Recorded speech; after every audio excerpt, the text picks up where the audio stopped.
বড় ভাই মেইনটেনেন্স কাজগুলো করছে।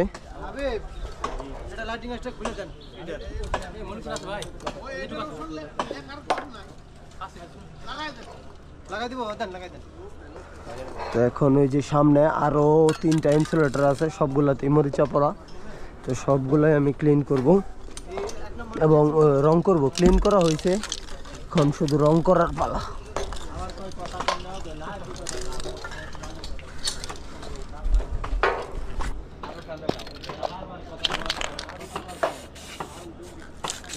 বাংলা নাট থাকলে মরিচা ধরে যায়।